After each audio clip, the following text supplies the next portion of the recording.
नमस्कार, कांचन किचन रेसिपीमध्ये आपलं सर्वांचं मनापासून स्वागत आहे. आज काय बनवायचं?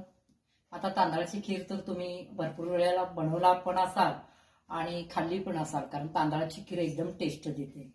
पण आज थोडीशी माझी पद्धत वेगळी आहे. त्या पद्धतीनं तुम्ही जर केला तर मुलं सुद्धा आवडीने खातील आणि पाहुणे पण आल्यानंतर सुद्धा झटपट बनण्यासारखी आहे. नाही नाही म्हटलं तर 1 तास तरी लागतो. म्हणजे पाहुणे येणार म्हटल्यावर तुम्ही तांदूळ वगैरे भिजत घातला तर 1 तासाचा लागतो. आता या ठिकाणी बघा, मी 1 वाटी तांदूळ घेतलेला आहे. तांदूळ जवळजवळ 1 तास, सव्वा तास झालं भिजत घातलेला आहे. तुम्ही 1 तास आता भिजत घातलं तरी चालतं. हे बघा, 1 तास भिजत घातलेला आहे. तांदूळ चांगला घ्यायचा, म्हणजे जो फुलणार आहे तो घ्या. जास्त गीच होणार आहे तो तांदूळ घेऊ नका. आता प्रथम आपण काय करूया सांगते तुम्हाला. या ठिकाणी मिक्सरचं भांडं घेतलेलं आहे. हे पहा, आता याच्यामध्ये हे सगळं तांदूळ घालायचं.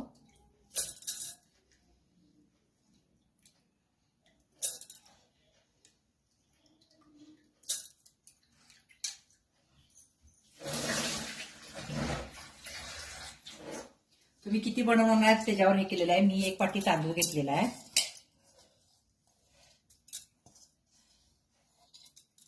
आता त्यामध्ये एक अर्धी वाटी होईल एवढं जास्त, थोडंसं बघा, वाटीला एक कमी आहे, दूध आणि त्याच्यावरची साय घेतलेली आहे ती याच्यामध्ये घालायची. आणि 1-2 चमचे दही. दही चांगलं गोड असावं, म्हणजे जास्त आंबट नसावं. समजा आंबट असेल तर 1च चमचा वापरा आणि दुधाची साय जास्त वापरा. आता हे काय करून घेऊया आपण. आता याच्यामध्ये साखर घालायची. 3-4 चमचे घाला व शेवटी गोड तुम्हाला कशा पद्धतीने हवा आहे त्याप्रमाणे तुम्ही घालू शकता. माझ्या या ठिकाणी छोटा चमचा असल्यामुळे मी 4-5 चमचे घातलेले आहे.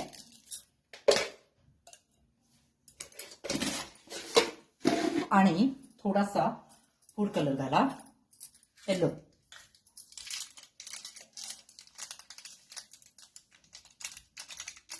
म्हणजे कलर चांगला येतो खीरीला. आता हे बारीक करून घ्यायचं. पाणी वगैरे काही घातलेलं नाही आहे, बारीक करून घेऊया. याच्यामध्ये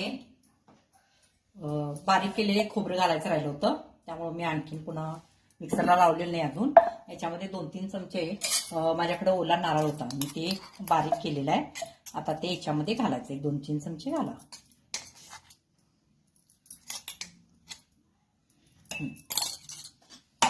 आता हे बारीक करून घेऊया. हे पहा, या ठिकाणी मी बारीक केलेलं आहे. आता हे बॅटर काढून घ्यायचं. त्याच्यामध्ये पाणी वगैरे काही घातलेलं नाही. जास्त जर घट्ट होत असेल तर थोडंसं दूध घातलं तरी चालतं. हे पहा, पण पाऊण वाटी दूध अगदी योग्य आहे.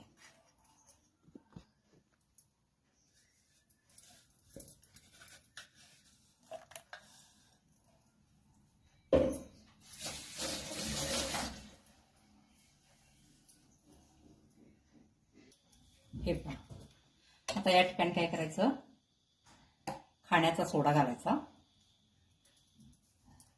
अर्धा चमचा घाला आणि त्याच्यावर तूप 1 चमचा. आता हे बॅटर चांगलं हलवून घ्यायचं.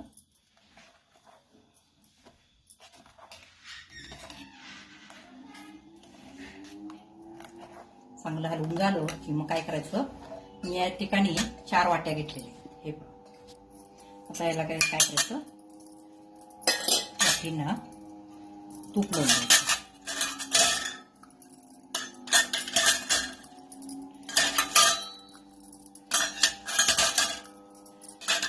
आता याच्यामध्ये हे बॅटर घालायचं.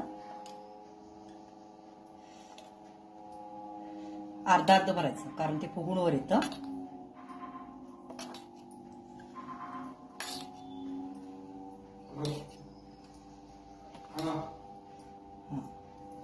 आता हे वाफवायला ठेवायचं.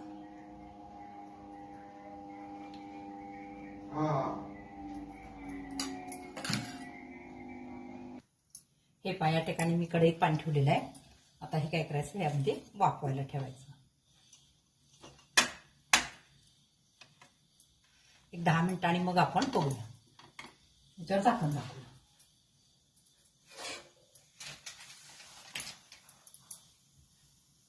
हे पायच्यावर झाकून ठेवलेलं आहे. आता एक 10 मिनिटांनी आपण बघूया. एक 10 मिनिटं झालेले आहेत.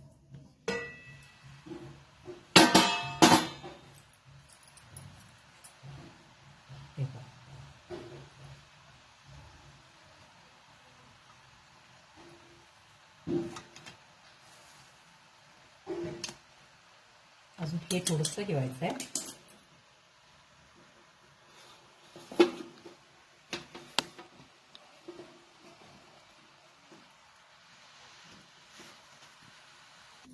आणखीन एक 5 मिनिटं ठेवलं होतं मी. आता उतरून घेऊया.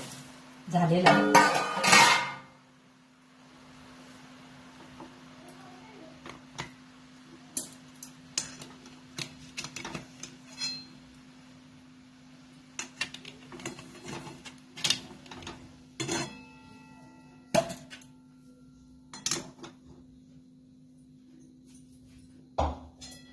आता काय करायचं बघा.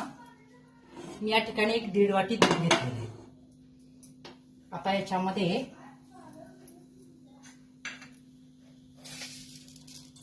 एक 2 चमचे साखर घालायची.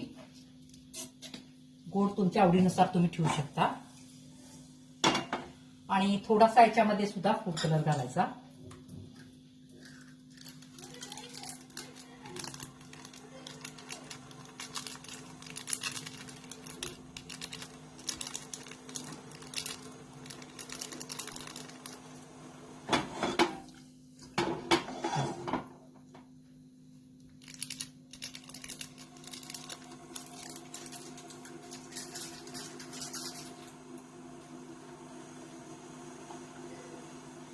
वेलची पावडर घालायची आणि एकसारखं जवळजवळ एक 10 मिनिटं याला हलवायचं आहे. समजा तुमच्याकडे जर मिल्क पावडर असेल, आता माझ्याकडे 1 चमचा आहे, ते मी याच्यामध्ये घालते. तुमच्याकडे नसेल तर काही प्रॉब्लेम नाही आहे. एक 10 मिनिटं हलवा. आता मी मिल्क पावडर घातले त्यामुळे मला एक 5 मिनिटं याला फक्त उकळावं लागेल.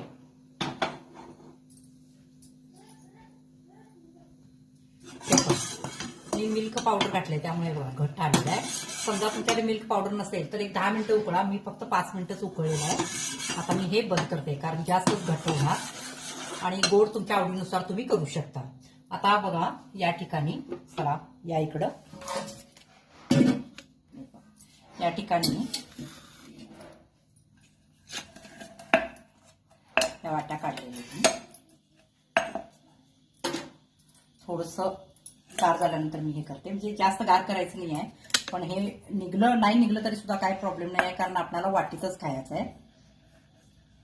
तरी सुद्धा निघेल. थोडंसं गरम आहे. मी काढण्याचा प्रयत्न केलेला आहे. वाव, हे बघा किती छान झालेलं आहे. आता काय करायचं सांगू. हे बघा हे वाट्या असंच ठेवायच्या. आपणाला खायला द्यायच्या आहेत ना तशाच. बघा आता याच्यावर काय करायचं. हे जे आपण दूध केलेलं आहे ना ते याच्यावर घालायचं. वाटीतच करायचं आणि वाटीतच खायचं.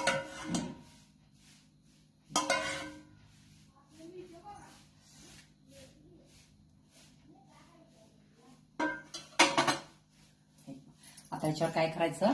ड्रायफ्रूट वगैरे घाला. माझ्याकडे काजूचे पिस्ताचे काप आहेत ते मी घालते.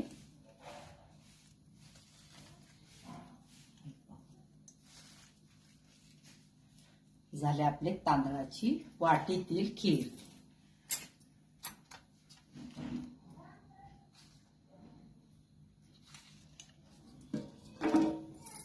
आता काय करायचं.